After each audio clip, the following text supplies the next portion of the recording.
Bismillahirrahmanirrahim. Assalamualaikum warahmatullahi wabarakatuh. Alhamdulillahirabbil alamin. Alhamdulillahilladzi hadana lihadza wa ma kunna linahtadiya laula an hadanallah. Asyhadu an la ilaha illallah wahdahu la syarikalah. Lahul mulku wa lahul hamdu wa huwa ala kulli syai'in qadir. Wa asyhadu anna Muhammadan abduhu wa rasuluhu la nabiyya ba'dah alladzi la yantiqu 'anil hawa in huwa illa wahyu yuha. Allahumma salli wa sallim wa barik ala sayyidina Muhammadin wa ala alihi wa sahbihi wa man tabi'ahu ila yaumiddin. Fa amma ba'. Allah Subhanahu wa ta'ala berfirman, a'udzu billahi minasyaitonir rajim. Bismillahirrahmanirrahim. Ya ayyuhalladzina amanu taqullaha wa kunu ma'as shadiqin. Wahai orang-orang yang beriman, bertakwalah kalian kepada Allah dan senantiasalah kalian menyertai orang-orang yang saleh. Bapak Ibu rahimakumullah, pada malam ini kita akan mengecas iman kita, memperbaiki agama kita, dan belajar untuk menambah yakin dan semangat kita dalam amal solih dengan cara duduk sebentar di dalam majelis ilmu ini sembari menunggu datangnya waktu sholat. Setelah waktu sholat, intidharus shalah ba'das shalah, yang mudah-mudahan Allah Subhanahu wa ta'ala akan mencatatnya dengan pahala ribaut, seolah-olah mereka yang berjihad fi sabilillah, kemudian mendapatkan pahala i'tikaf, kemudian mendapatkan pahala salat berjamaah, lalu pahala duduk dalam majelis ilmu, pahala berzikir mengingat Allah Subhanahu wa ta'ala, pahala ukhuwah fillah, bertemu karena Allah dan berpisah karena Allah. Sekian banyaknya amal solih yang bisa diperoleh hanya dengan duduk, tidak beramal dengan cara bekerja ataupun melakukan kegiatan-kegiatan yang membutuhkan fisik seperti umroh dan haji. Hanya duduk saja di dalam majelis ini, mudah-mudahan dicatat memperoleh semua amal soleh yang tadi disebutkan.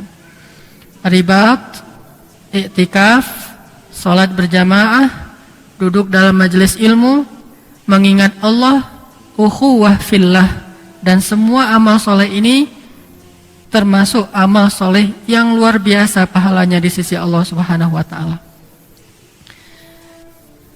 Malam ini kita akan membaca satu kisah tentang orang soleh yang sangat terkenal, yang mudah-mudahan dengan kisah beliau ini nanti kita akan bisa menambah iman, menambah semangat, dan menjadi pelajaran bagi kita semua. Tapi sebelum kita berkisah tentang kisah orang ini, mari kita awali halaqah kita pada malam ini dengan membaca firman Allah di dalam surat Hud. Silahkan kita buka Al-Quran, surat Hud ayat 120. Surah Hud ayat 120.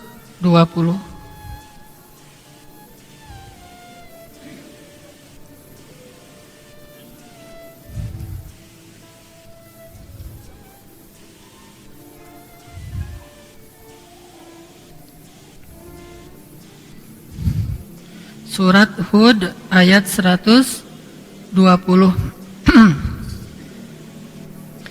A'udzu billahi minasy syaithanir rajim.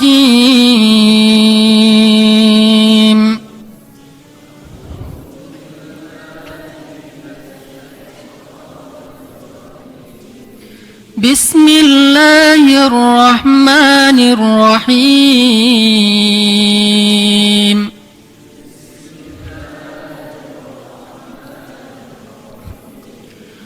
وَكُلًّا نَقُصُّ عليك من أنباء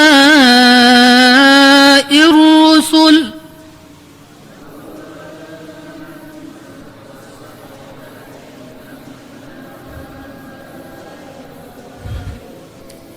وكلا نقص عليك من أنباء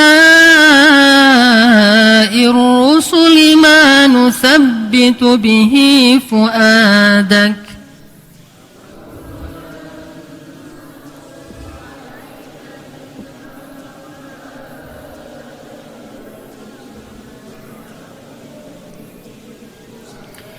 وكلا نقص عليك من أنباء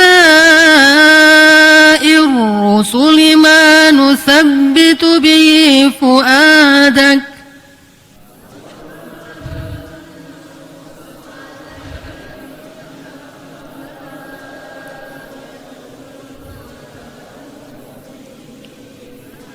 وجاءك في هذه الحق وموعظة وذكرى للمؤمنين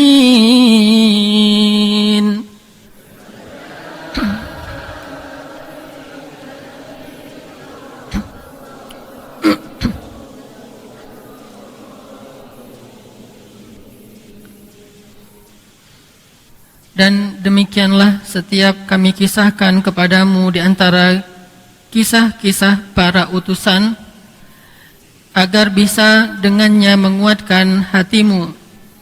Dan telah datang di dalam kisah-kisah tersebut kebenaran dan nasihat serta peringatan bagi orang-orang yang beriman. Meskipun yang disebutkan di dalam ayat ini adalah kisah-kisah para rasul, kisah para anbiya, akan tetapi para ulama juga memahami bahwa salah satu di antara cara untuk ihya'ul qulub, menghidupkan hati dan jiwa kita, adalah dengan membaca kisah-kisah orang soleh. Baik orang soleh itu dari kalangan para nabi atau para pengikut Nabi, atau yang datang setelah mereka yang tidak sezaman dengan Nabi. Dalam kisah-kisah itu ada kebenaran, bukan cerita, dongeng, bukan fiksi, bukan omong kosong, bukan tahayul, bukan mitos, bukan khurafat, bukan cerita rakyat, tetapi hak, kebenaran, realita, sehingga tidak bisa dipungkiri dengan mengatakan, itu mah cuma cerita. Tidak. Tetapi ini kisah yang benar-benar terjadi. Itulah salah satu kekhususan dari kisah-kisah Al-Quran, hadis, dan para ulama. Mereka tidak mengisahkan sesuatu yang sifatnya fiksi, tidak pernah terjadi, hanya hayalan. Seperti kisah 1001 malam yang sebagian besarnya adalah fiksi, atau kisah-kisah mitos dari nenek moyang yang sebagian besarnya bahkan mungkin seluruhnya adalah fiksi. Tetapi yang akan kita baca adalah kisah al-haq yang benar-benar terjadi. Dan tentang orang-orang yang solih, bukan tentang orang-orang yang diragukan kesolehannya, apalagi diyakini kedurhakaannya. Itu tidak perlu dikisahkan, kecuali hanya sekedar mengambil contoh pelajaran saja. Yang ingin kita ambil pelajaran yang lebih besar, yang ingin kita lebih kenal, yang ingin lebih kita pelajari adalah kisah-kisah orang yang solih. Kebenaran, kesolehannya benar, waraknya benar, keilmuannya benar, kemudian ketakwaannya benar, bahkan diakui oleh Al-Quran, diakui oleh Al-Hadis, atau diakui oleh para ulama. Di dalam kisah-kisah yang benar ini ada mau'izah, ada nasihat, dan sebaik-baik nasihat itu adalah kisah. Sebagaimana Nabi SAW sendiri sering mendapatkan nasihat dari Allah lewat kisah-kisah. Ketika beliau dalam keadaan sedih karena dakwah beliau yang ditentang, maka Allah menasihati Nabi dengan kisah Nabi Nuh, menasihati Nabi dengan kisah Musa, menasihati Nabi dengan kisah Ibrahim, menasihati Nabi dengan kisah-kisah.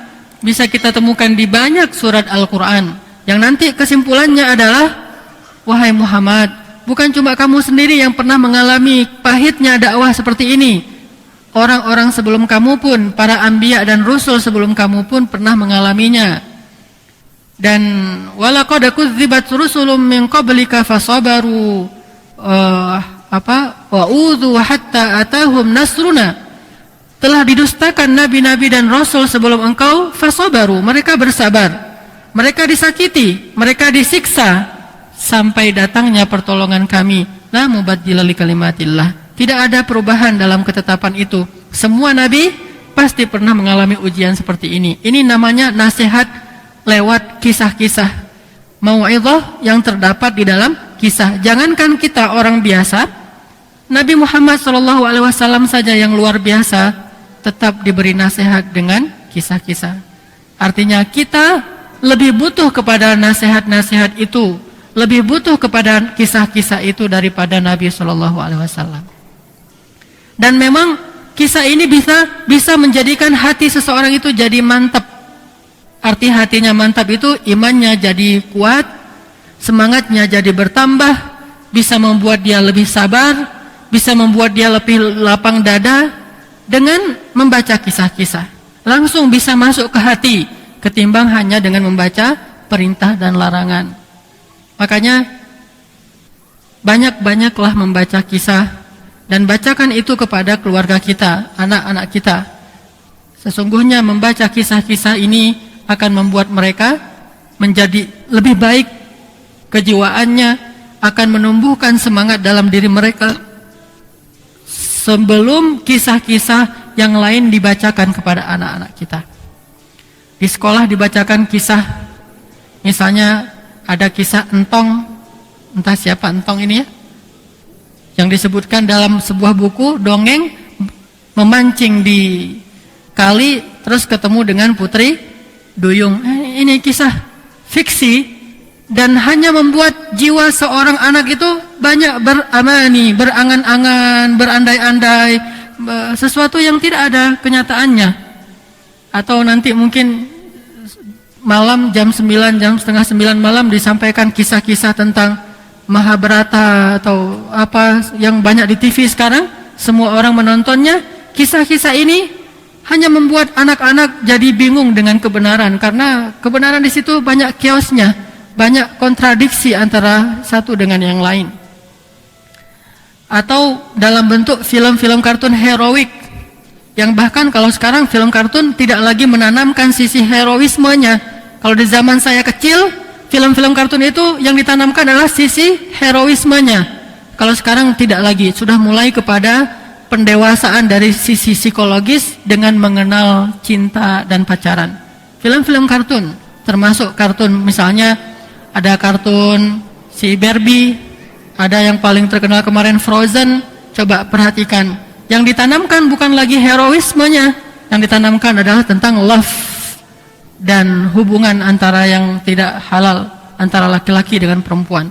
Ini adalah mau'izah, tapi mau'izah yang nasihat yang buruk, nasihat yang menyesatkan dari orang-orang yang tidak mengenal agama masuk ke rumah-rumah kita. Kita membeli alat itu supaya alat itu berkisah kepada anak kita secara otomatis setiap hari.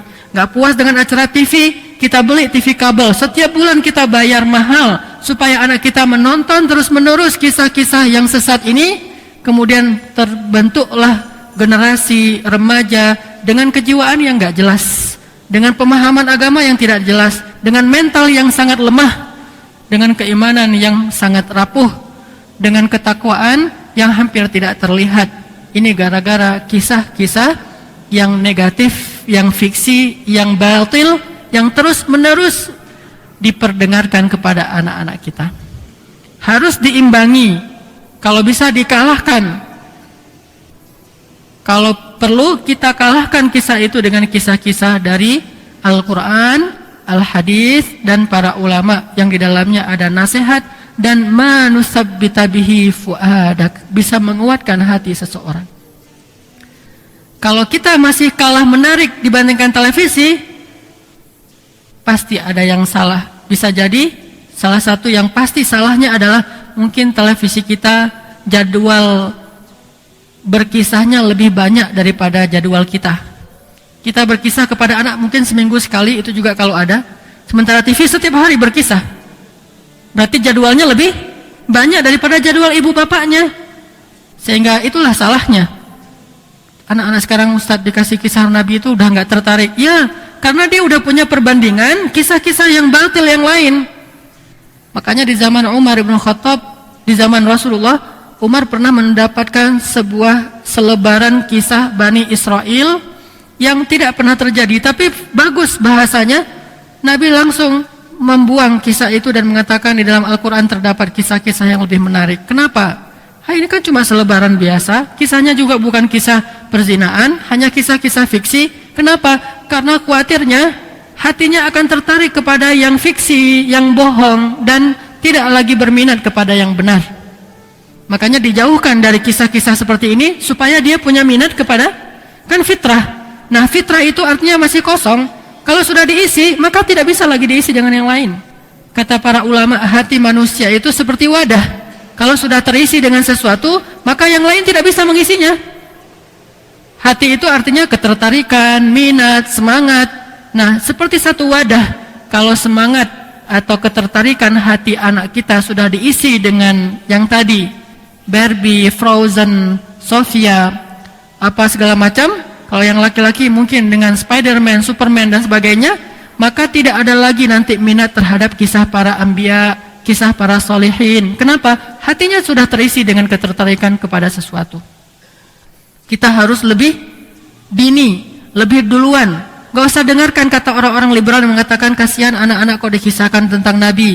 Mereka lebih butuh hayalan supaya meningkatkan daya imajinasi segala macam. Ini bohong. Sesungguhnya telah muncul generasi yang lebih baik daripada generasi ini menggunakan manhaj yang sama. Kenapa kita khawatir? Bukankah fitrah manusia dari dulu sampai sekarang sama? Hanya perkembangan psikologisnya tergantung dengan lingkungan di masyarakatnya masing-masing. Tapi fitrahnya sama. Semua mereka yuladu alal fitrah, dilahirkan dalam keadaan fitrah, masih siap menerima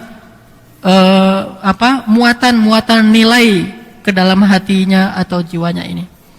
Maka banyak mengumpulkan kisah, banyak mengkoleksi kisah, banyak membaca dan membacakan kisah. Bacakan kisah kepada anak-anak kita dengan semangat berkisah, jangan dengan semangat berceramah. Buat dia mengidolakan Nabi, karena kata Nabi SAW dalam hadis Al-Baihaqi, "Allimu auladakum ala thalathati khisal." Ajarkan anak kalian tentang 3 hal. Pertama, hubbur Rasul. Yang kedua, hubbu ahlil bait. Yang ketiga, tilawatil Quran. Ajarkan anak kalian 3 materi. Tetapi ini tidak sebatas ini saja, karena nanti ada hadis-hadis lain. Ajarkan akidah, ajarkan akhlak, tentunya banyak hadis. Salah satu hadisnya, ajarkan anak kalian 3 materi. Pertama, hubbur Rasul. Arti hubbur Rasul ini mengidolakan Rasul. Bukan cuma cinta lisan, tapi sampai ke tingkat pengidolaan. Dan ini bukan kerja sehari 2 hari. Ini hasil kerja keras selama bertahun-tahun. Baru dia mengidolakan Rasul. Kalau sehari 2 hari, suruh aja dia hafal lagu cinta Rasul, sudah selesai. Ini lisan. Tapi kalau tingkat ke pengidolaan, ini butuh penanaman yang kontinu, terus-menerus, sungguh-sungguh. Lama-lama baru terbentuk dalam dirinya hubbur Rasul. Makanya kalimatnya alimu, bukan cuma sekedar bacakan, sekedar perdengarkan, bukan. Alimu, ajarkan itu sampai bisa. Kalau belum bisa mengidolakan, belum berhasil pengajarannya kan ya. Terus ajarin sampai anak itu bisa ngidolain Nabi SAW. Terus mengidolakan ahlul bait. Walaupun tidak terbatas itu, bisa juga para sahabat yang lain. Tetapi dalam cerita-cerita ahlul bait ini tentunya ada keistimewaan. Kalau dalam buku yang saya baca di Mesir itu, ulama menulis buku Ar-Rijal wan Nisa fi Baitin Nubuwah, laki-laki dan perempuan di rumah Nabi. Ada Khadijah, kalau yang perempuan ada Fatimah, ada Zainab, ada Ruqayyah, ada Ummu Kulsum. Kemudian nanti istri-istri Nabi, Aisyah dan sebagainya. Ini ahlul bait, orang yang hidup di rumah Nabi. Terus laki-lakinya nanti ada tentunya Ali bin Abi Thalib, ada Zaid bin Harithah, ada Usamah bin Zaid. Kemudian ada Hasan dan Husain. Laki-laki yang ada di rumah Nabi termasuk yang bukan keluarga Nabi, ada Abu Hurairah, ada Anas bin Malik. Ada beberapa nama. Nah, mereka ini yang ditarbiyah di rumah Nabi. Mereka langsung dididik oleh Nabi SAW.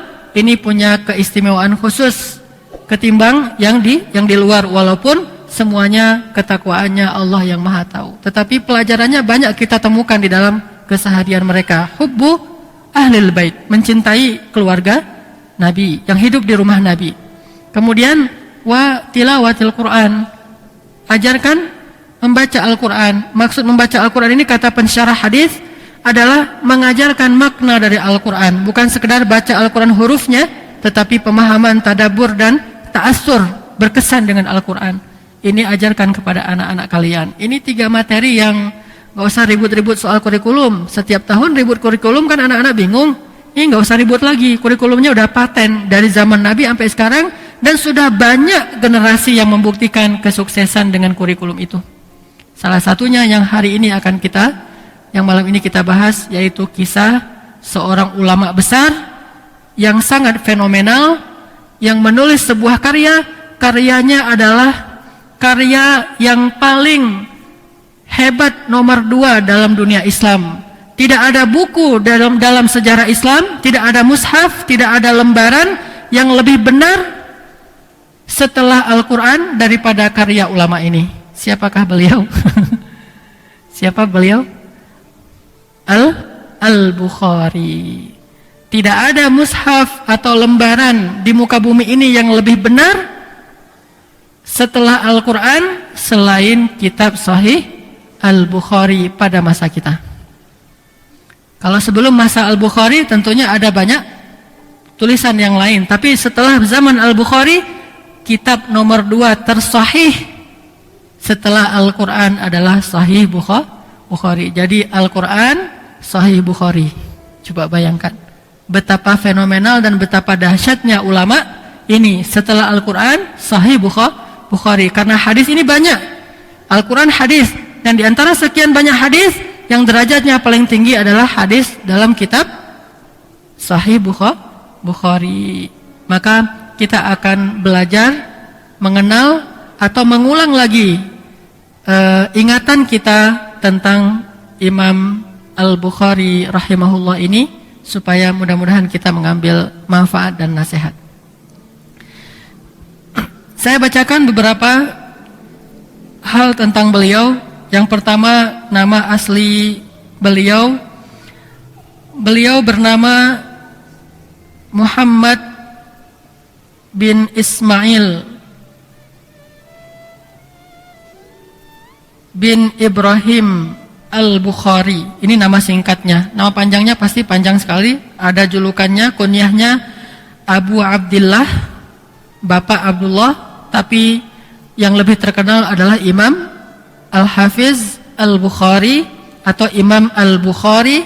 Tapi nama aslinya adalah Muhammad. Nama asli beliau Muhammad.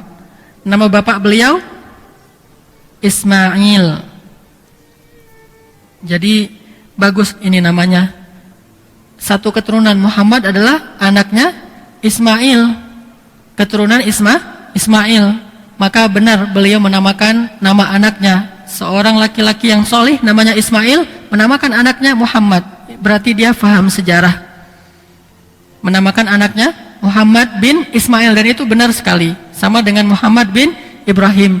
Yang agak enggak pas Muhammad bin misalnya Ishak, itu kan beda garis ya.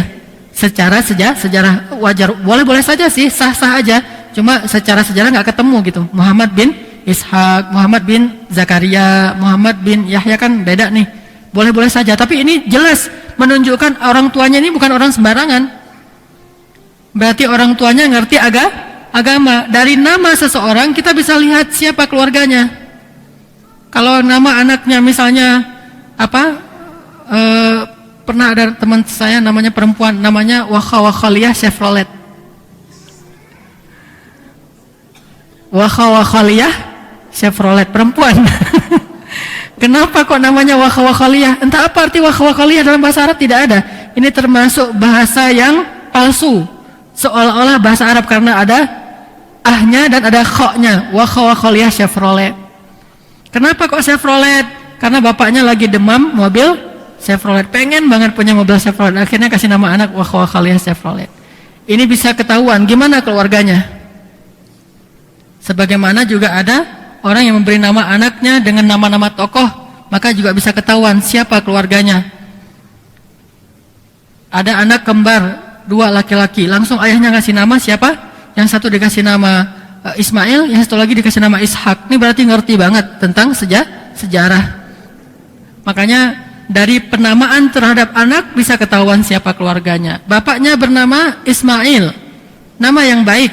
Kemudian anaknya dikasih nama Muhammad, orang yang terpuji, nama yang sangat baik, walaupun lebih terkenal dengan nama Imam Al-Bukhari.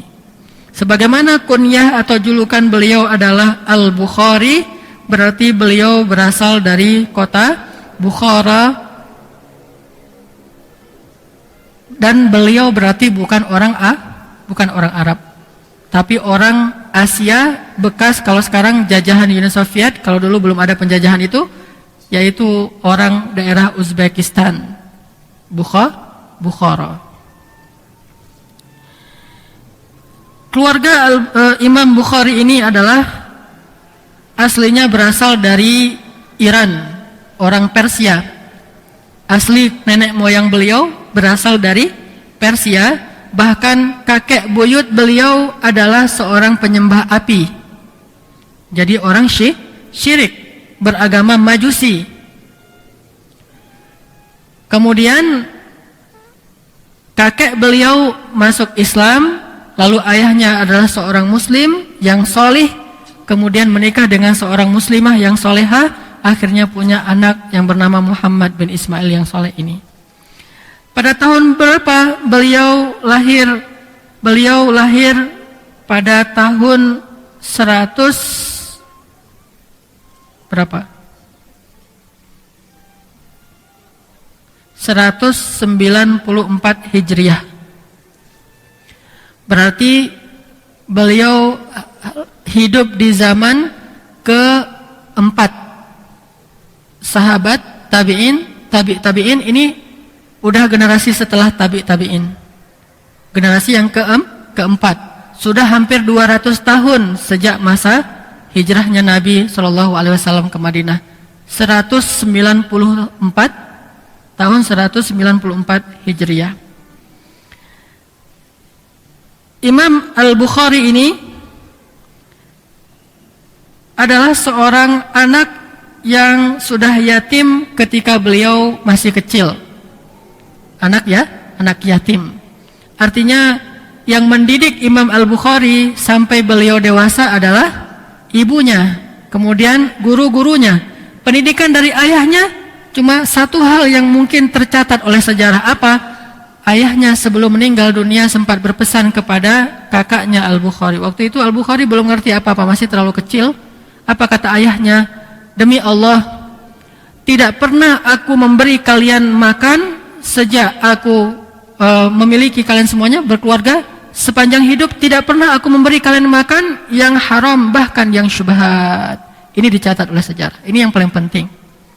Salah satu rahasia kok begitu luar biasanya anak kecil ini adalah makanan yang ada di rumahnya. Tidak pernah, bukan dulu pernah tapi udah enggak, tidak pernah sama sekali kata ayahnya, aku memberi makanan kepada kalian dari makanan yang haram, bahkan yang syubhat, atau dari yang syubhat apalagi yang haram. Tidak pernah sama sekali. Selalu memberi makanan yang dipastikan ini makanan yang halal dan dicari dengan cara yang halal. Allahu a'lam tentunya.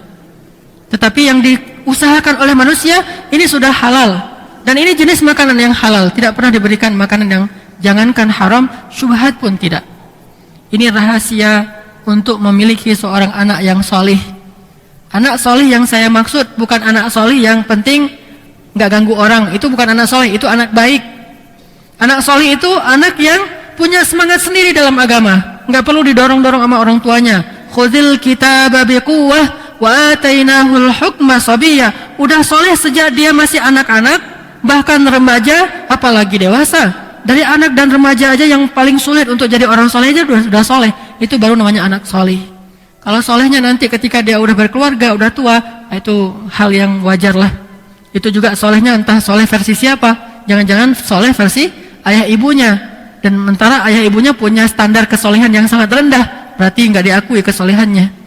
Ini soleh menurut ulama, berarti standarnya tinggi itu. Bukan ulama biasa, bukan ulama zaman sekarang, bukan ustadz, bukan da'i, tapi ulama pada masa itu yang sangat idealis soal nilai. Sangat idealis soal nilai, bukan seperti sekarang. Sekarang udah nggak idealis, terlalu memudahkan. Dia orangnya baik, soleh banget dari mana? Emang kamu kenal dia? Ya saya lihat dia mungkin janggutan atau mungkin pernah ke masjid sesekali dibilang soleh. Nggak ganggu orang dibilang soleh. Soleh standarnya udah beda. Makanya solehnya Imam Al-Bukhari soleh dalam standar 1080 ulama. Siapa yang mengatakan dia soleh? 1080 ulama yang mengatakan soleh. Coba, anak kita soleh, coba tanya ke ulama, berapa orang ulama yang bilang dia soleh? Nggak ada satupun orang ulama yang mengatakan dia soleh. Yang mengatakan dia soleh cuma ayah dan ibunya. Berarti belum diakui, belum standar. Kalau dipertemukan dengan para ulama, tapi ulama yang beneran nih, ulama juga harus didefinisikan lagi di Indonesia. Karena semua orang disebut ulama, gampang banget nyebutin seseorang ulama. Coba ketemu dengan ulama yang benar-benar ilmunya diakui, tanya, anak saya ini udah soleh belum? Belajar lagi, berarti belum soleh. Satu ulama aja nggak lulus. Ini 1080 ulama semuanya mengakui Imam Al-Bukhari atau Muhammad bin Ismail, pengakuannya bukan orang soleh. Aku tidak pernah di zaman ini melihat orang yang lebih soleh daripada Muhammad bin Ismail. Jadi bukan orang soleh, orang tersoleh di zamannya. Dan semua yang 1000 orang ulama ini mengakui, tidak pernah aku lihat ada orang yang lebih soleh daripada Muhammad bin Ismail di antara murid-muridku. Tidak ada orang yang lebih warok, tidak ada orang yang lebih takwa. Berarti ini benar-benar soleh. Gimana caranya mendapatkan anak kayak gini? Salah satu rahasianya dari ayahnya adalah rizki yang halal, tidak dicampur dengan yang syubhat, apalagi yang haram. InsyaAllah nanti kita lanjutkan setelah salat isya. Kisah mengenal imam hadis, yaitu Imam Muhammad bin Ismail bin Ibrahim Al-Bukhari. Tadi kita berbicara tentang keluarga beliau, bahwa beliau bukanlah orang Arab yang sudah fasih berbahasa Arab sejak kecil, tetapi orang Asia yang tentunya butuh kesungguhan yang lebih dari keluarganya untuk mengajarkan beliau bahasa Arab. Sulit bagi beliau untuk belajar hadis kalau beliau belum paham bahasa Arab. Tetapi itu bukan halangan bagi keluarga mereka. Sehingga kalau kita tahu bagaimana keilmuan beliau yang bukan hanya di bidang hadis, tapi juga di bidang akidah, akhlak, ibadah, karena memang hadis ini adalah referensi syariat kita, maka ilmu beliau di bidang yang lain juga luar biasa diakui di zamannya, walaupun yang paling menonjol adalah dari sisi hadisnya. Seseorang kalau sudah mengerti Al-Quran dan hadis, maka sudah mengerti agama. Karena Al-Quran dan hadis itu referensinya fikih, referensinya akidah, referensinya akhlak, referensinya ibadah, referensinya semua urusan dalam agama kan ngambilnya dari Al-Quran dan hadis. Sehingga ketika seseorang faham Al-Quran, maka insya Allah dia sudah faham agama. Apalagi kalau seseorang ditambah dengan faham hadis, insya Allah orang yang faham hadis ini faham Al-Quran. Karena hadis itu penunjang bagi kita untuk mengerti Al-Quran. Sulit bagi seseorang mengerti Al-Quran kalau dia tidak membaca hadis Nabi SAW. Sama seperti orang yang membaca teks Al-Quran tetapi tidak berguru kepada ulama, sehingga susah bagi dia untuk mengerti Al-Quran. Imam Al-Bukhari dari keluarga yang bukan orang Arab. Orang tuanya adalah orang yang soleh. Setidaknya kesolehannya adalah dalam menjamin rezeki yang halal untuk anak-anaknya. Sehingga ketika ayahnya Ismail sakit keras, maka ayahnya mengatakan, demi Allah, tidak ada satupun di dalam harta-hartaku ini sumber yang syubhat, apalagi yang haram. Ini yang paling penting untuk kita jamin dalam mendidik anak yang soleh. Ditambah lagi nanti dengan doa seorang ayah. kemudian baru doa seorang ibu. Karena doa seorang ayah itu tidak ditolak, kata Nabi. Makanya banyak-banyak berdoa sebagai ayah untuk anaknya. Rabbi habli minas solihin, fahabli min ladunka waliya, waj'alhu rabbi radiyya. Nah, Nabi Yahya ini adalah buah dari doa Zakaria. Nabi Ismail dan Ishak buah dari doa Ibrahim. Nabi Sulaiman buah dari doa Daud. Nabi Isa buah dari doa Imran dan istrinya, kemudian Maryam. Ini menunjukkan bahwa peran orang tua itu sangat penting. Kesolehan orang tua inilah yang menjadi modal dari kesolehan anak. Jadi agak jarang kita dengar cerita anaknya soleh dengan orang tua yang tidak soleh, itu jarang. Itu hanya hal-hal yang sifatnya khusus, tidak bisa dijadikan sebagai standar untuk tarbiyah kepada keluarga. Hanya terkadang saja kayak gitu. Tapi rata-rata anak yang soleh pasti memiliki orang tua yang soleh, walaupun mungkin tingkat keilmuannya tidak seperti anaknya. Tapi modal kesolehan yang artinya taat beragama itu udah penting. Gak harus orang tuanya ulama, karena bapak dan nenek moyangnya Al-Bukhari pun bukan ulama. Tetapi ketika orang tuanya punya ketaatan kepada Allah, maka itu bisa melahirkan seorang anak yang ulama besar, bahkan setingkat dengan para sahabat Nabi SAW. Jadi kalau di zaman sahabat itu kita mengenal Abu Hurairah, maka setelah zaman itu mengenal Al-Bukhari. Imam Al-Bukhari ini ketika masih kecil beliau diuji oleh Allah Subhanahu wa taala dengan penyakit di matanya, sehingga tiba-tiba beliau menjadi buta. Jadi masih kecil beliau buta, tidak bisa melihat. Lalu ibunya yang solehah terus berdoa kepada Allah, tidak henti-hentinya. Ini pelajaran yang lain dari keluarga beliau. Ayahnya menjamin rezeki yang baik, ibunya seorang yang tidak berputus asa dalam berdoa. Terus meminta, ya Allah, sembuhkanlah penyakit di mata anak saya, agar dia bisa membaca ayat-ayatmu dan hadis-hadis nabimu. Ini doanya. Makanya kalau minta kepada Allah itu harus punya niat yang baik, yang kuat, sehingga Allah kabulkan. Jangan cuma, ya Allah sembuhkan matanya biar dia seperti anak-anak yang lain. Ini mah gak kuat, biasa-biasa aja lah. Ya Allah sembuhkanlah matanya biar dia gak diejek sama teman-temannya, kan biasa aja tuh kan ya. Masalah diejek aja masuk dalam doa. Ya Allah misalnya sembuhkan saya dari sakit supaya saya bisa jalan-jalan, atau supaya saya normal lagi. Kuatkan niat, dan itu jangan bohongin Allah, karena Allah Maha tahu. Yukhadi'un Allah wa huwa khadi'uhum. Allah Maha tahu, alimun bidzatis sudur. Kuatkan niat yang soleh dalam doa kita, sehingga ketika nanti kita berdoa, ya Allah, misalnya seperti Nabi Zakaria minta anak, padahal udah gak mungkin punya anak secara normal, secara hitung-hitungan manusia. Tapi apa alasannya? Wa inni khiftul mawaliya min warai. Aku takut tidak ada yang meneruskan lagi dakwah kalau saya meninggal, ya Allah. Sementara orang-orang Bani Israel ini banyak yang tersesat dan suka membunuh orang saleh. Sebelum Zakaria dibunuh, Imran itu udah pernah dibunuh sama mereka. Jadi ayahnya Maryam sudah terbunuh sejak Maryam masih kecil. Siapa yang membunuh? Bani Israel, karena dia Imran ini orang saleh. Nanti Zakaria juga dibunuh, Yahya juga dibunuh. Isa juga hampir saja terbunuh, berusaha untuk dibunuh juga sama mereka. Banyak membunuh para nabi, sehingga sedikit orang soleh pada masa itu. Nabi Zakaria merasa sangat khawatir, minta anak bukan cuma untuk membangga-banggakan, ya Allah beri saya anak, satu dokter, satu insinyur. Ini bagus, tetapi tidak kuat sekuat, ya Allah saya khawatir tidak ada yang meneruskan dakwah ini. Beri saya seorang anak laki-laki. Kenapa minta anak laki-laki? Karena syariatnya beda laki-laki dengan perempuan. Perempuan punya keterbatasan dalam syariat, sementara laki-laki punya lebih keleluasaan dalam syariat, sehingga dia bisa lebih mudah untuk berdakwah. Kalau perempuan berdakwah kan terbatas oleh auratnya dan segala macam, sehingga fikih perempuan dia unik, dan bahkan diberikan banyak keringanan untuk perempuan karena keterbatasan syariatnya. Akhirnya diberikanlah keringanan. Karena dia nggak bisa keluar dari rumah sembarangan, boleh sholat di rumah.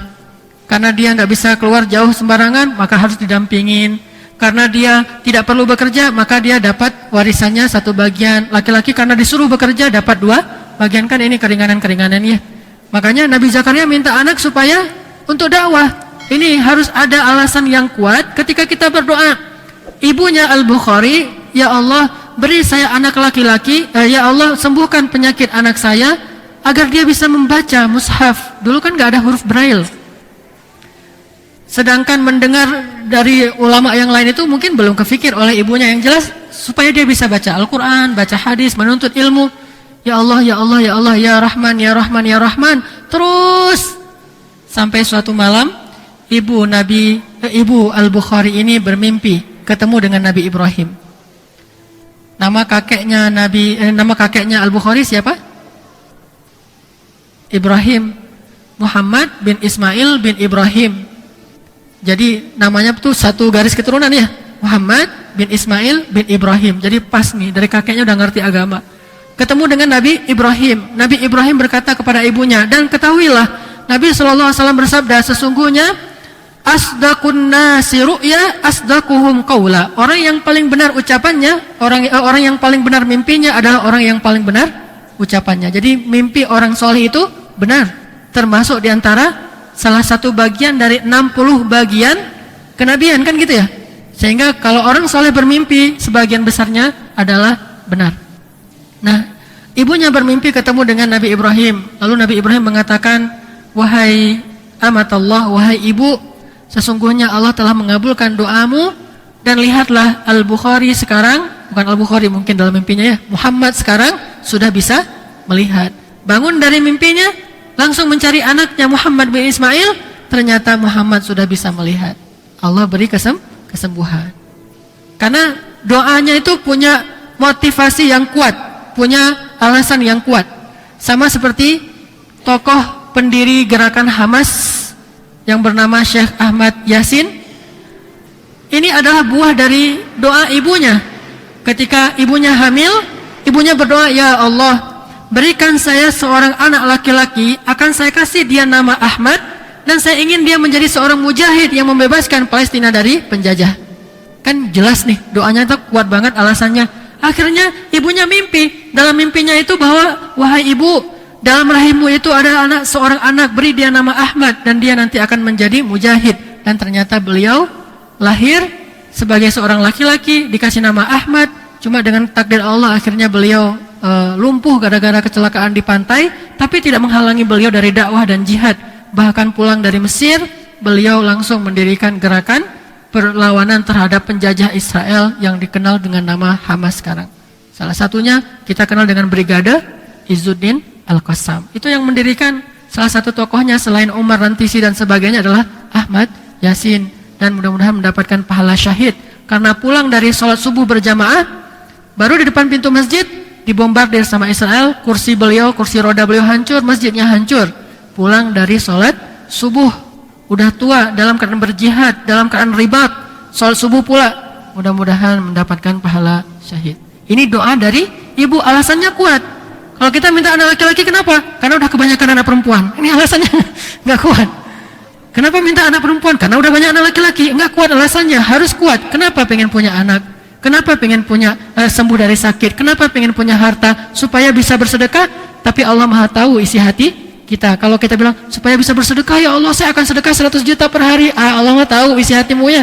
Kamu ngomong doang gitu. Harus jujur, harus azam dari hati, maka Allah pasti akan memberikan.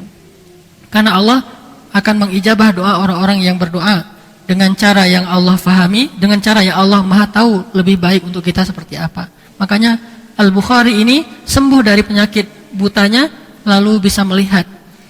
Maka ibunya pun karena sudah tidak ada lagi ayahnya, seorang diri mendidik anak-anaknya, salah satu bernama Muhammad bin Ismail ini. Muhammad ini dididik dari kecil berbahasa Arab, diajarkan bahasa Arab, diantarkan ke guru-guru bahasa Arab. Karena bahasa Arab itu pintu ilmu agama. Gak bisa kita menjadi ulama gak ngerti bahasa Arab, itu susah, banyak penghalangnya. Kita mendapatkan informasi itu yang udah KW berapa gitu ya. Karena gak ngerti sumbernya, gak bisa langsung baca dari para ulama. KW berapa, udah terjemahan kan susah. Kalau udah terjemahan itu udah banyak perubahan bahasa, sehingga mau idhahnya sudah berkurang. Nah, diajarkan bahasa Arab.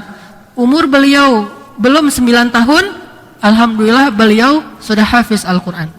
Hafiz Al-Quran. Karena emang hafalan beliau dahsyat sekali. Cuma belum mengenal hadis secara secara intens, secara fokus. Baru beberapa hadis secara umum untuk anak-anak. Hafiz Al-Quran 30 juz di usia di bawah 10 tahun. Kemudian pada usia beliau 10 tahun setelah selesai Al-Quran, akhirnya beliau karena semangat sekali nih, anak dari usia masih kecil sangat semangat duduk dalam majelis ulama. Di mana ada ulama, dia duduk di situ. Usia 10 tahun mulailah beliau konsen di bidang hadis, belajar hadis. Sampai usia beliau 62 tahun wafatnya, berarti sekitar 52 tahun belajar hadis. Dan kata beliau, saya menghafal lebih dari 100.000 hadis sahih dan 200.000 hadis yang tidak sahih. Yang tidak sahih ngapain dihafal? Ya biar tahu, biar nggak orang sembarangan pakai hadis yang nggak sahih. Beliau tahu itu nggak sahih gitu. Tapi yang beliau pelajari hadis berapa ratus ribu? 600.000 hadis yang beliau pelajari. Tapi yang dihafal 300.000 hadis selama sekitar 50 tahun. Sehingga rata-rata, kalau kita buat rata-rata pastinya nggak persis, sehari beliau menghafal sekitar 60 hadis satu hari. Sejak usia 10 tahun. Di usia beliau 17 tahun, beliau sudah menghafal 70.000 hadis. Usia 17 tahun, baru lulus SMA. Anak SMA coba tanya berapa hadis yang dia hafal. Satu hadis juga enggak, sepertiga hadis. Innamal a'malu binniyat, katakan sepertiga itu. Sepertiganya lagi, wa innama likulli imri'in ma nawa. Sepertiganya lagi, faman kanat hijratuhu dan ilal akhiril hadis.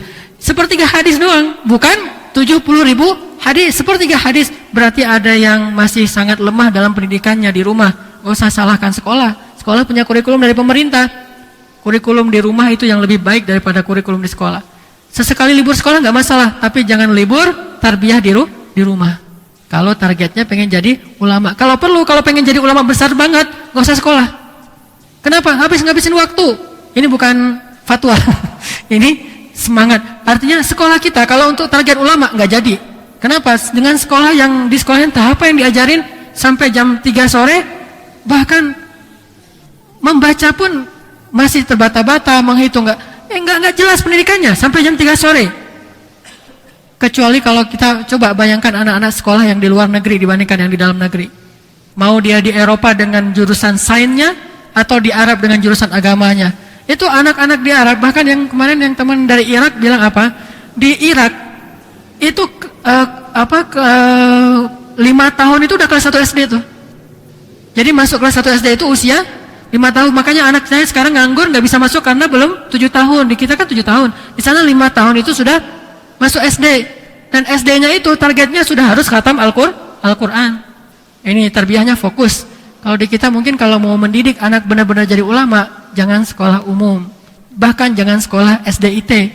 Cari sekolah yang khusus dari kecil sudah mengarah kepada ulama. Dari kecil. Kalau remaja udah susah, dari kecil bahkan.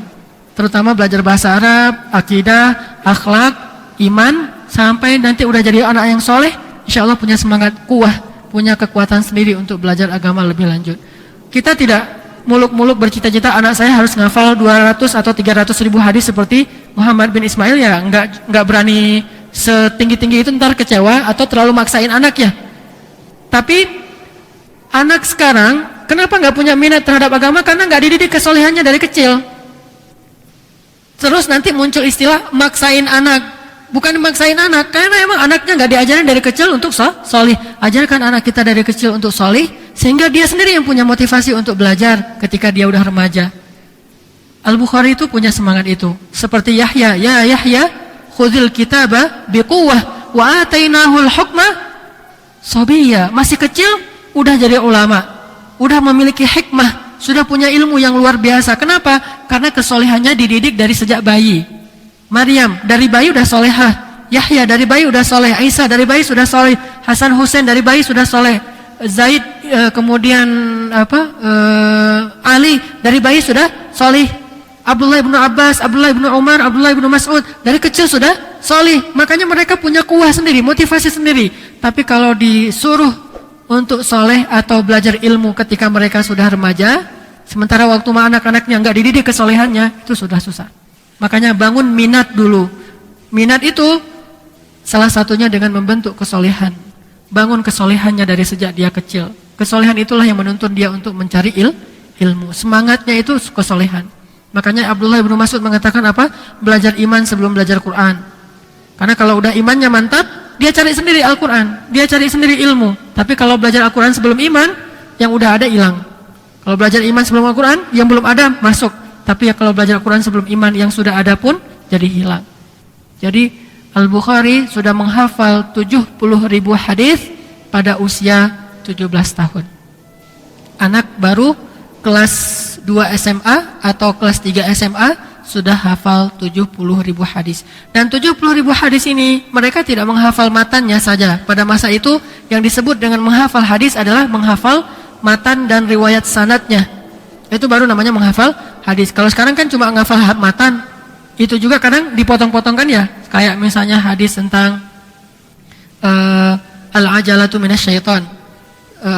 Terburu-buru itu termasuk perbuatan syaitan. Itu kan potongan hadis. Kalau utuhnya hadis gimana? At-tabayyun minallah wal ajalah minasyaiton.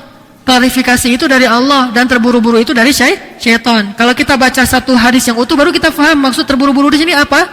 Terburu-buru dalam menerima informasi isu. Itu maksud terburu-buru di sini. Tapi kalau enggak kita hafal hadis yang utuh, semua terburu-buru dari syaitan. Orang terburu-buru misalnya untuk melakukan amal soleh, jangan terburu-buru mah dari syaitan. Ini gara-gara ngafal hadisnya aja sebagian kecil saja dari hadis. Makanya kalau mereka yang disebut hafal hadis itu bukan ngafal matan, bukan teks, tapi teks dan riwayatnya. Dari siapa hadis ini? Si fulan itu ngambilnya dari siapa? Si siapa itu ngambilnya dari siapa? Terus dihafal nama-namanya. Al-Bukhari mengatakan tidak ada satupun hadis yang saya hafal kecuali saya hafal nama-nama rijal. Maksudnya nama-nama periwayatnya saya hafal. Bukan cuma hafal nama periwayat, tahu orang ini bagaimana, itu 70.000 hadis. Gimana usia 7 tahun? Kan dari 10 tahun sampai 17 berarti 7 tahun menghafal 70.000, berarti setahun 10.000 hadis. Coba. Berarti nggak jadi 60 hadis sehari. Setahun 10.000 hadis. Sehingga 7 tahun 70.000 hadis ngafalnya. Dengan nama rijal, dengan nama-nama perawinya. Berarti dari situ bisa kita bayangkan betapa sibuknya Muhammad bin Ismail dengan ilmu. Kalau sehari aja ngafal 10.000 hadis, betapa sibuknya setiap hari beliau dengan ilmu. Ini yang disebut dengan asyabab, pemuda yang tumbuh dalam ketaatan kepada Allah. Ini yang disebut dengan pemuda yang tumbuh dalam ketaatan kepada Allah. Salah satu di antara 7 golongan yang mendapatkan naungan nanti di padang mahsyar dari Allah, yaitu para pemuda yang tumbuh dalam ketaatan kepada Allah. Itu salah satu contohnya Al-Bukhari. Begitu sibuknya. Di mana ada terdengar ulama yang faqih, yang faham hadis, beliau langsung duduk paling depan. Sampai akhirnya pada usia beliau 17 tahun, beliau terkenal di beberapa negeri, terutama di daerah Bukhara. Sangat terkenal. Kalau beliau duduk dalam majelis ilmu, gurunya jadi sangat bahagia karena ada Bukhari. Bukan Bukhari bahagia karena ada ulama. Ulama bahagia karena ada Bukhari. Coba bayangkan. Beliau ulama ini merasa, ahlan wa sahlan ya Muhammad, tafadhal. Disuruh duduk di sebelah gurunya. Kalau gurunya salah, dia benerin. Usia 17 tahun sudah bisa menjadi asisten ulama. Pada masa itu asisten itu nggak sembarangan. Yang disebut dengan asisten orang-orang sekelas ini nih. Kalau sekarang asisten mah siapa aja bisa jadi asisten, bahkan jadi ulama pun siapa aja bisa. Kalau itu untuk jadi asisten ulama aja minimal ngafal 17.000 hadis. Coba 70.000 hadis itu baru jadi asisten ulama. Sehingga sesekali ulamanya salah riwayat, beliau memberitahu dengan tawadhu'nya, dengan menjaga adab dan akhlaknya. Sehingga setiap ulama pada masa itu senang kalau ada Bukhari duduk dalam majelis mereka. Biasanya majelis ilmu itu jadi luar biasa karena ulamanya. Kalau ini karena muridnya.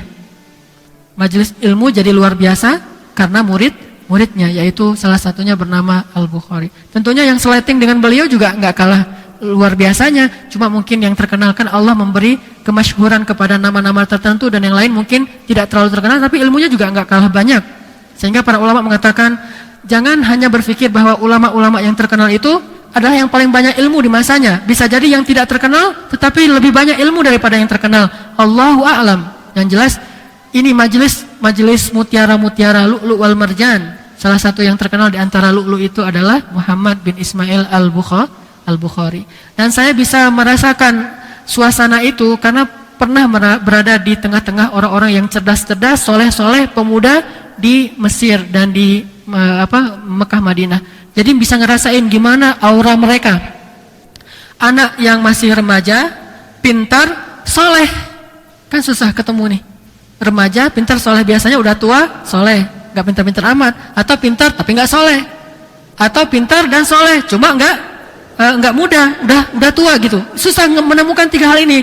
Muda, pintar, soleh, dan pastinya ganteng. Itu gak usah dibahas lagi. Karena rata-rata orang yang soleh dan pintar itu ganteng. Dan teman-teman saya di Mesir yang pintar dan soleh itu rata-rata ganteng semua. Saya kagum dengan fisik mereka yang kan orang Arab ya. Fisiknya bagus-bagus. Dan rata-rata orang-orang yang udah tahu cara megang senjata, artinya udah wajib militer kan Mesir mah. Usia lulus SMA sudah langsung latihan militer setahun. Jadi fisiknya udah bagus, megang senjata udah bisa, ribatnya udah ngerti, ilmunya rata-rata sudah hafiz, udah belajar hadis. Ngafal buku itu kayak kita makan cemilan coba. Semangat ngafal buku kayak kita semangat makan cemilan. Anak-anak kita kan kalau ngemil itu luar biasa semangatnya ya, atau ngegame gitu. Itu anak-anak Mesir kayak gitu ngafal buku. Jadi ngafal buku tuh gini-gini. Selesai. Terus saja saya lihat di Masjid Al-Azhar. Kalau kita pergi ke Mesir, coba pergi ke Masjid Al-Azhar jam 7, jam 8 pagi itu banyak di pojok-pojok mereka gini-gini. Bukan sedang beribadah di tembok ratapan seperti orang Yahudi. Itu mah nggak ada entah apa yang diucapkan. Kalau ini jelas. Ini yang diucapkan ilmu. Gini langsung. Dapat lagi. Dalam sehari entah berapa puluh halaman. Hafal bukan baca. Kita coba berapa halaman membaca buku dalam sehari. Membaca ya, bukan ngafal. Mereka ngafal. Karena bagi mereka ilmu itu dijaga dengan hafalan. Berpikir nanti kalau udah fakih. Kalau sekarang belum apa-apa udah mikir. Entah apa yang dipikir. Kalau mereka ngafal dulu baru berpikir. Kalau sekarang mikir dulu baru ngafal. Gimana cara ngafal ya? Mikir kan? Gimana ya cara biar bisa ngafal Quran? Gimana ya cara bisa ngafal hadis? Kan mikir dulu baru ngafal ya? Hafal dulu baru mikir. Hafal, udah banyak hafalan, ntar mikirnya nggak kayak gitu lagi. Udah berubah, udah lebih bijaksana dalam berpikir. Makanya ucapan-ucapan mereka juga udah kayak anak udah usia orang dewasa. Yahya alaihissalam kan ya, seorang anak kecil usia di bawah 7 tahun udah bisa ngomong, sesungguhnya kita tidak diciptakan untuk bermain-main. Anak usia, Yahya ayo kita main-main, kata teman-temannya Yahya alaihissalam. Kata Yahya, enggak, saya mau belajar Al-Quran, At-Taurat. Sesungguhnya kita tidak diciptakan untuk bermain-main. Ini anak kecil ngomong kayak gitu. Ada anak kita yang ngomong kayak gitu kecuali main-main? Sesungguhnya kita tidak diciptakan untuk bermain. Kata siapa? Kata papa. Nah, anak kita kayak gitu kan ya? Ini enggak. Allah udah ngomongnya kayak gitu. Sesungguhnya Allah, wallahi, ngomongnya udah serius gitu. Enggak mungkin anak bisa kayak gini kalau dia tidak banyak ilmu. Dan Al-Bukhari sudah menghafal hadis 70.000 hadis di usia dalam kurun waktu 7 tahun saja. 10.000 hadis dalam setahun. Makanya dia sibuk sekali dengan ilmu. Di mana ada ulama, di situ ada Al-Bukhari. Setelah usia 17 tahun, ibunya Al-Bukhari mengajak dia dengan kakaknya untuk berangkat ibadah haji ke Makkah. Waktu itu pergi haji masih gunakan kendaraan yang manual, yaitu hewan. Masih naik onta, keledai, kuda. Sehingga berbulan-bulan dari Bukhara mau sampai ke Makkah. Ternyata sampai di Makkah, Al-Bukhari ini kayak anak-anak kita dibawa ke tempat game-game gitu, ke tempat permainan. Senang banget dia sampai di Mekah. Kenapa? Ketemu dengan lebih banyak ulama lagi yang lebih dahsyat daripada di Bukhara. Gimana enggak? Di Mekah, di Madinah kan ini pusatnya ulama pada masa itu. Basrah, Kufah, Mesir, Syam, Mekah, Madinah, Yaman. Ini pusat-pusatnya ulama nih. Terutama Mekah, Madinah. Sehingga pas dia sampai Mekah, Madinah, kayak anak-anak tuh dibawa ke game master atau pusatnya ilmu permainan sekarang untuk anak-anak tuh. Wah, sibuk, senang banget, hilang, udah lupa sama orang tuanya. Al-Bukhari pas sampai di situ, langsung dia bilang ke ibunya, "Ibu, saya tidak mau pulang. Saya mau menetap di Mekah dan ingin belajar lebih banyak lagi kepada para ulama." Jadi ketemu ulama itu kayak gimana gitu. Ini anak usia 17 tahun yang sekarang biasanya ketemu teman baru lupa orang tua. Ketemu teman hangout, lupa sama ibu bapaknya kan ya. Bahkan lagi jalan sama ibu bapaknya masih sibuk dengan gadget kan ya. Ibu bapaknya sendiri juga dengan gadgetnya, ibunya dengan dia juga sibuk, masing-masing sibuk-sibuk. Apakah membaca buku, membaca artikel? Enggak, ngegame. Apa ini? Zaman apa ini? Generasi apa? Enggak ada apa-apanya dibandingkan mereka. Lalu mau membanggakan apa kita? Membanggakan produk dari buatan Cina, Korea, dan Jepang ini? Seharusnya kalau kita bisa buat ini baru bangga. Minimal buat aja udah bangga lah. Apalagi kita bisa memanfaatkannya untuk amal soleh. Ini enggak untuk amal soleh, enggak ngebuat juga. Cuma bisa beli. Yang beli juga orang tuanya. Apanya mau dibanggain? Hanya gara-gara hidup di masa era digital. Ini enggak perlu dibanggakan. Era digital bukan era yang segalanya. Yang dibanggakan itu kuntum khayra ummah ukhrijat linnas. Sebaik-baik masa itu masa sahabat. Yang disampaikan oleh Nabi, sebaik-baik manusia adalah masa aku, yaitu para sahabat. Itu baru bangga. Ini era digital bangga. Tapi yang dipakai untuk ngegame doang, buat istana, buat perang, apa segala macam, hayalan. Di dalam mobil gini, dari usia SD udah terbiah game. Saya sering melihat kejadian ini, misalnya ada 4 orang, 2 anak, 2 orang tua. Ayah, ibu, si ayahnya nyetir sambil nerima telepon karena sibuk dengan bisnisnya. Si ibunya balas BBM, sesama ibu-ibu kan, ini banyak pembicaraan yang harus di sesama ibu-ibu. Terus anaknya di belakang berdua juga gini. Satu gadgetnya harganya 5 juta, 6 juta, mahal. Udah berapa berarti? Kali 4. Udah 24 juta. Uang harta mereka dipakai semuanya, sebagian besarnya untuk hal yang sia-sia. Kalau mereka dipakai haji sampai di sana, ketemu ulama, duduk nggak mau pulang lagi.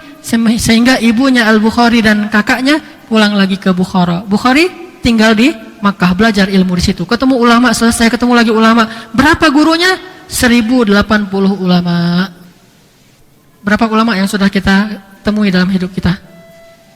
Kalau ustadz mungkin banyak, lihat di TV banyak ustadz-ustadznya. Ustadz maksud saya. Tapi kalau ulama, coba berapa? Sedikit sekali. Kalau nggak bisa ketemu orangnya, mungkin udah susah nyari ulama. Karena kita tidak lagi hidup di masa ulama. Dulu kan memang masanya ulama. Kata Nabi, salah satu tanda kiamat, ilmu akan diangkat. Maksudnya, kata Nabi, para ulama diwafatkan. Udah selesai masa itu. Sekarang bukan lagi masa ulama. Sekarang masanya ruwaibidah. Apa arti ruwaibidah? Orang yang nggak ngerti agama berbicara di depan umum. Itulah masanya kita. Sehingga susah nyari ulama. Kalau nggak bisa nyari ulama langsung ketemu, minimal nyari karya-karya ulama. Coba, berapa ulama yang kita tahu karyanya? Misalnya Imam Ibnu Katsir, udah baca belum tafsirnya? Minimal sedikit. Atau baca biografi beliau. Lalu ketemu lagi Bukhari, baca biografi beliau. Ibnu Taimiyah, baca biografi beliau. Asy-Syafi'i, baca. Mungkin imam mazhab yang kita, sebagian orang Indonesia juga memakainya aja, kita nggak tahu siapa beliau. Hanya menyebut Syafi'i, tapi nggak tahu siapa Imam Asy-Syafi'i. Maksud siapa Imam Syafi'i ini? Tentang kehidupan beliau, kesolehan beliau, keseharian beliau, tilawah beliau yang merdu, suara beliau yang bagus, hafalan beliau yang luar biasa, kesolehan beliau dalam menjaga aurat. Kenal nggak kita dengan Imam Syafi'i? Ini 1080 ulama. Gimana nggak soleh? Padahal salah satu untuk membeningkan hati itu adalah bertemu ulama. Gimana nggak bening hati beliau ketemu dengan 1080 ulama. Sehingga pas saya baca kitab Sahih Bukhari, apa kata beliau tentang bab iman? Saya sudah bertemu dengan lebih dari 1000 ulama. Semuanya mengatakan bahwa yang disebut dengan iman itu al-qaulu wal amal. Qaulun wa amal, ucapan dan perbuatan. Jadi untuk menyimpulkan satu kalimat saja, beliau harus ketemu 1000 ulama. Dari 1000 ulama yang saya temui, semuanya sepakat bahwa yang disebut dengan iman qaulun wa amal, ucapan dan perbuatan. Bukan cuma bilang saya beriman tapi nggak berbuat apa-apa, tidak beramal saleh. Itu bukan orang beriman. Makanya orang seperti ini hidupnya berkah. Usia 50 tahun lamanya beliau bisa bertemu dengan lebih dari 1000 ulama. Berarti waktunya sangat berkah. Jangan bayangkan dengan zaman sekarang yang dalam sehari kita bisa ke berapa kota, enggak. Dengan masa yang transportasinya sangat sulit waktu itu. Untuk bepergian itu banyak rintangan, banyak halangan. Terus juga secara ekonomi beliau juga bukan orang kaya, bahkan merantau lagi. Beberapa puluh kota beliau kunjungi untuk mencari ulama. Di mana terdengar ada nama ulama, beliau datang ke sana. Semua ulama didatangin. Ini Al-Bukhari. Saking dahsyatnya seorang anak yang remaja ini sudah rajin mencari ilmu. Terus juga kesolehan beliau. Salah satu yang direkam dalam biografi beliau, kesolehan beliau adalah soal lisan. Imam Bukhari ini terkenal orang yang paling gak suka ngomongin orang lain. Beliau lebih suka berbicara tentang Al-Quran dan hadis daripada membicarakan tentang seseorang. Kalau kita lebih suka membicarakan tentang seseorang daripada Al-Quran dan hadis. Sebaliknya, dan jujur aja, dan saya juga ngerasa seperti itu kok. Saya kalau ngomongin tentang orang itu semangat, tapi giliran ngomong Al-Quran dan hadis kok enggak semangat seperti itu. berarti kita masih lemah. Beliau nggak suka bicara tentang seseorang, sehingga beliau dalam doanya masih lemah. Beliau nggak suka diucapkan, ya Allah, selamatkanlah lisan saya dari membicarakan tentang seseorang yang tidak dia sukai. Ya Allah, pada hari akhirat nanti janganlah engkau celakakan saya dengan lisan saya. Ini doanya Al-Bukhari. Kesolehan beliau. Makanya beliau orang yang sangat takut kepada Allah tentang hari akhirat. Berarti benar beliau seorang ulama. Sebagaimana firman Allah di surat Fatir, innama yakhsyallaha min ibadihi al-ulama. Orang yang paling takut kepada Allah di antara manusia, di antara hambanya adalah para ulama. Jadi kata Nabi, ra'sul hikmah makhafatullah. Puncaknya ilmu itu takut kepada Allah. Jadi seseorang itu disebut ulama bukan hanya dengan punya ijazah, tetapi dia paling takut kepada Allah di antara manusia. Itulah ulama. Makanya Imam Bukhari ini terkenal tentang kesolehan beliau, takutnya beliau kepada Allah Subhanahu wa ta'ala.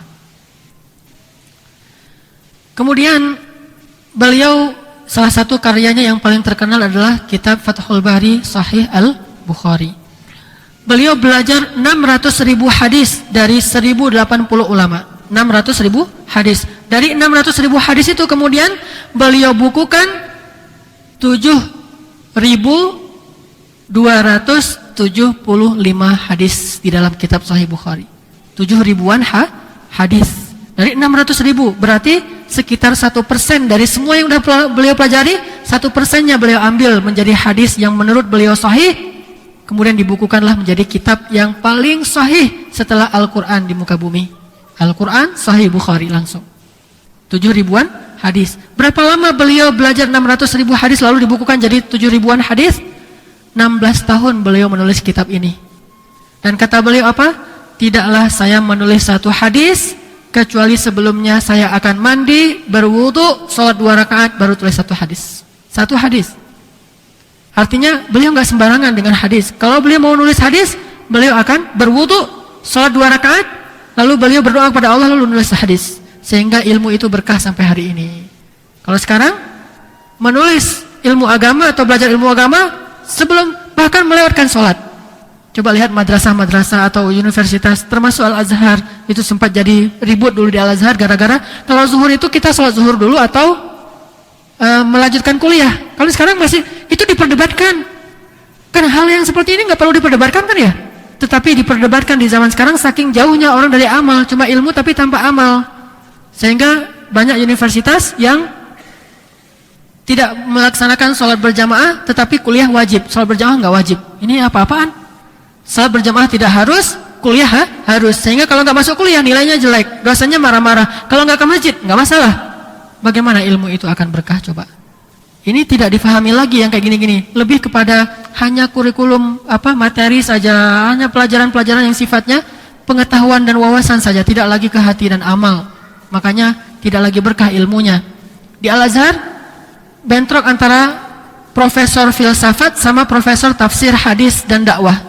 Kalau profesor tafsir hadis dan dakwah mewajibkan kalau udah waktunya zuhur, kuliah dihentikan, kita salat dulu di masjid berjamaah. Nanti balik lagi ke kampus belajar lagi. Kalau profesor filsafat di Al-Azhar, nanti saja salatnya. Yang penting sekarang ilmu baru amal. Bukan amal baru ilmu. Ini bukan begitu maksudnya. Sudah dapat ilmu tentang salat kan udah dapat dari kecil, maka salatlah. Ini pernah ribut di Al-Azhar sampai akhirnya dikeluarkan semacam peraturan dari kampus. Salat zuhur berjamaah nanti dilanjutkan lagi kuliahnya. Ini hal yang sepele tapi luar biasa. Mereka kesolehan itu yang menunjang ilmu. Dengan kesolehan mereka menjaga ilmu, bukan dengan hafalan saja atau bukan dengan ijazah atau bukan dengan catatan. Catatan itu tidak akan ngaruh kepada kita jika kita tidak menjadi orang yang solih. Makanya kalau merasa sulit dalam ilmu, merasa tidak betah dalam majelis ilmu, kita coba introspeksi diri. Pasti hari ini ibadah kita kurang, istighfar kita kurang, atau mungkin kita banyak maksiat atau banyak dosa, mungkin dosa mata atau dosa lisan. Itulah yang mempengaruhi semangat kita dalam mencari ilmu. Ini Al-Bukhari. Makanya 16 tahun beliau menulis kitab sahih ini, dan setiap beliau mau menulis hadis, beliau berwudu, lalu beliau sholat, lalu meminta kepada Allah, ya Allah, berikan saya kemudahan dalam ilmu, sehingga beliau bisa mencatatkan ilmu ini. Mudah-mudahan ini bisa menginspirasi kita, menambah semangat kita mencari ilmu, menjadi nasihat bagi kita.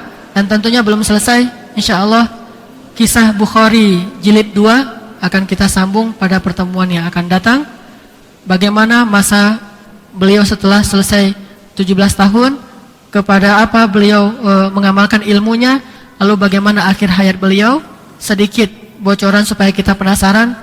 Akhir hayat beliau justru berada dalam pengasingan, dimusuhi oleh banyak orang karena fitnah terhadap diri beliau. Nanti akan kita bahas insyaallah pada pekan yang akan datang. Barakallahu li wa lakum. Wassalamualaikum warahmatullahi wabarakatuh.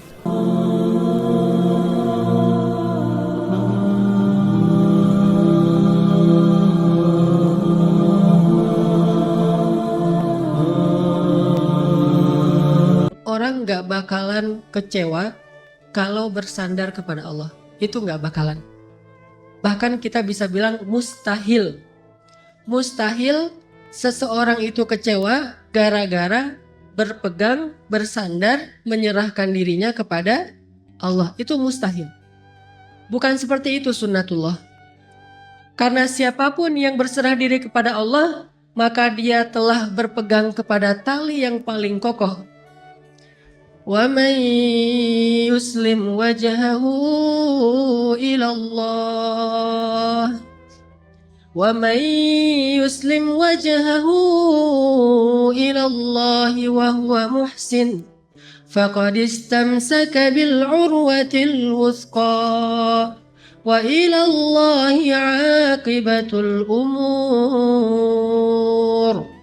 Siapa yang menyerahkan dirinya kepada Allah dan dia senantiasa berbuat baik, maka sesungguhnya dia telah berpegang kepada tali yang paling kokoh, dan kepada Allah segala urusan dikembalikan.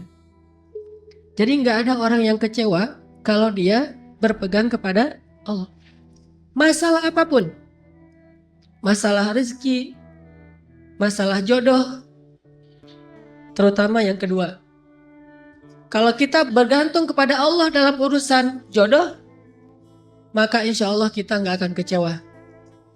Mak comblang yang paling baik itu adalah Allah. Kalau mak comblangnya Ustadz, kadang-kadang ngecewain. Ustadz, ini CV saya. Oh ya, kriteria yang kamu cari seperti apa? Saya emang gak susah-susah Ustadz, standar-standar aja. Ya standar yang gimana? Yang tingginya 180, yang kulitnya bening, sampai kalau minum kelihatan airnya ngalir, transparan. Kemudian yang hidungnya seperti pedang, yang matanya seperti bidadari. Tahu mata bidadari? Besar dan sayu, tapi nggak gelok. Nah ini kriterianya. Terus kata Ustadz, kalau yang kayak gitu Ustadz juga mau gitu ya. Akhirnya pas ketemu Ustadznya duluan yang ta'arufan. Ini kalau mak comblangnya manusia. Tapi kalau mak comblangnya Allah, jauh lebih meyakinkan dan gak bakalan kecewa. Dengan kriteria apapun, wa huwa ala kulli syai'in qadir. Dan kalau Allah menjanjikan yang baik akan ketemu dengan baik, pasti innahu la yukhliful mi'ad. Allah tidak pernah mengingkari janjinya. Masalah apapun, kita harus mengandalkan Allah. Coba deh, selalu ngandelin Allah. Bahasa gampangnya gini, udah tenang aja, ada Allah, itu. Dan kalau kita sudah melibatkan Allah, la yudayya'akallahu idzan, itu pasti Allah nggak bakalan ngecewain kamu. Kalau udah ngandelin Allah, ini gimana nih? Udah tenang aja, ada Allah. Allah tidak akan mengecewakan. Salah satu kalimat udah tenang aja, ada Allah adalah la tahzan, innallaha ma'ana. Kalau kita ada teman lagi galau gitu, terus kita bilang, la tahzan, innallaha ma'ana. Kalau bahasa kita, woles bro, tenang aja, ada Allah. Santai bro, karena ada Allah. Itu bahasa Arabnya, la tahzan, innallaha ma'ana. Andalin Allah dalam masalah kita. Ada masalah apapun, serahin aja sama Allah. Bismillah, la haula wala quwata illa billah. Bahkan kadang-kadang hanya dengan berzikir la haula wala quwata illa billah, Allah kasih keajaiban yang luar biasa. Karena setelah seseorang bersandar kepada Allah, la yudayya'anallahu idzan. Pasti Allah nggak akan ngecewain. Pasti Allah nggak akan ngecewain.